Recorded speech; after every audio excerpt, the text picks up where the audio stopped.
बहुत भावुक हुए। क्या? तुझे कैसे पता? हेलो ऐप से। देख, ये है हेलो ऐप। जैसे ही आप हेलो ऐप डाउनलोड करते हो, ऊपर सर्च बार में हेलो ट्रेंड्स मिलेगा, जिसमें सभी ट्रेंडिंग न्यूज, वीडियोस, आर्टिकल्स मिलेंगे। उससे आप डे टू डे इन्फॉर्मेशन से अपडेट रख सकते हैं। ये तो बहुत अच्छा ऐप है। मैं अभी डाउनलोड करके खुद को अपडेट करती हूँ।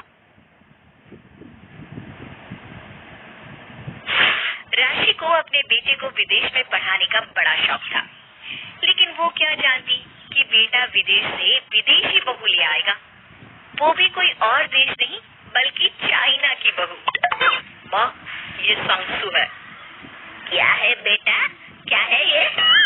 अरे माँ, इसका नाम सांसू है और ये आपकी बहू है। अरे बेटा, इसका मैं क्या करूँगी? मेरे लिए तो ये किसी तोते से कम नहीं। ना मैं इसकी भाषा जानूं, ना ये मेरी। अरे तू इसे क्यों ले आया बेटा? अरे माँ, ये हिंदी समझ लेती है लेकिन बोल नहीं पाती। आप इसे जो बोलेंगी ये समझ जाएगी। वैभव सांसू की तरफ देख उसे माँ को नमस्ते करने के लिए कहता है। सांसू थोड़ा सा झुककर राशि को चाइनीज स्टाइल में नमस्ते करती है। राशि भी झुक जाती है। सांसू फिर झुकती है। माँ भी दोबारा झुकती है। सांसू फिर झुकती है। माँ भी दोबारा झुकती है। माँ इससे परेशान होकर पैर पटकती है और मुंह बना देती है। अरे बस, एक ही बार में नमस्ते बोला करो, मेरी तो कमर ही टूट गई। नमस्ते नमस्ते, भगवान ही बचाए ऐसी बहू से। ये सुनकर सांसू हंसने लगती है।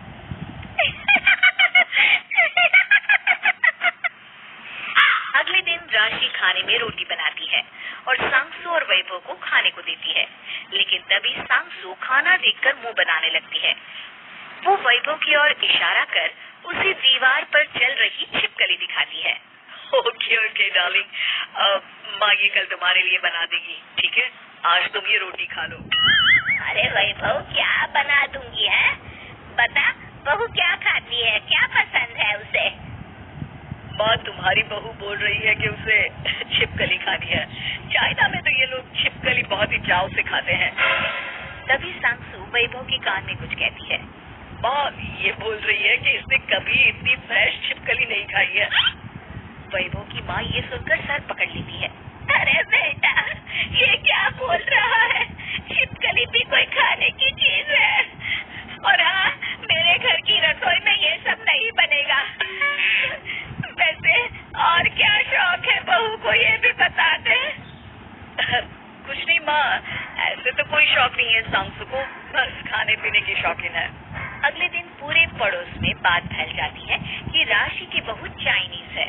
फिर क्या था, मोहल्ले की औरतें इकट्ठा होकर आ जाती है राशि के घर और उसे कहती है, अरे बहन राशि, सुना है बहू लाई हो और वो भी चाइनीज। अरे हाँ, मैं तो बुलाने ही वाली थी तुम लोगों को कि आओ और बहू को आशीर्वाद दे दो। अरे वो तो दे देंगे राशि, लेकिन ये तो बताओ खाती क्या है तुम्हारी बहू? सुना है चाइना में तो चिंपांजी और कुत्ता भी खाया जाता है। अरे नहीं राधा, ये सब तो कहने सुनने की बात है। हमारी बहू तो बड़ी ही संस्कारी और अपने भारतीय टाइप की है। हाँ, अरे बुलाओ बुलाओ, हम भी तो देखे नहीं नवेली बहू का मुँह। और हाँ, नाम क्या है तुम्हारी बहू का? राशि घबराते हुए कहती है, मेरी बहू का नाम सांसू है, रुको बुलाती हूँ। सांसू बेटा, जरा बाहर आना, देखो कौन आया है तुमसे मिलने। सांसू बाहर नहीं निकलती। तभी राशि उन लोगों से कहती है, नई बहू है ना, शर्मा रही है, रुको मैं जोर से आवाज देकर बुलाती हूँ। अरे बेटा सांसू, जरा बाहर तो आओ। तभी छोटी सी ड्रेस में कान में हेडफोन लगाकर सांसू बाहर आती है, जिसे देख सारी औरतें हैरान हो जाती हैं। अरे राशि, बड़ी ही संस्कारी और शर्मीली बहू है तुम्हारी। सभी राशि पर हंसने लगती है और वहाँ से चली जाती है। राशि सर पकड़कर बैठ जाती है और शाम को वैभव से कहती है, देख बेटा, ये लड़की इस घर में नहीं चलेगी, तू इसे चाइना ही छोड़ा। वैसे भी इन लोगों का कोई सामान ना 2 महीने से ज्यादा तो टिकता नहीं, ये क्या खाक टिकेगी। मोहल्ले के सामने बेइज्जती हो गई। ये न साड़ी पहनना जानती है, न हमारी तरह खाना बनाना, न बोली न भाषा। अरे बेटा, इसे तो ये भी नहीं पता कि संस्कार क्या होते हैं। इसे तो तू चाइना ही छोड़ा। इतना कहकर राशि अपने कमरे में चली जाती है। राशि की सारी बात पास खड़ी सांगसू सुन रही होती है और अगले दिन सुबह सांगसू साड़ी पहनकर राशि को कमरे में चाय देती है और कहती है, गुड मॉर्निंग माँ, मैं आपके लिए चाय लाई हूँ। राशि को सांगसू साड़ी में बहुत ही सुंदर लगती है। वो उसे देख ही रही होती है कि तभी पीछे से वैभव आ जाता है।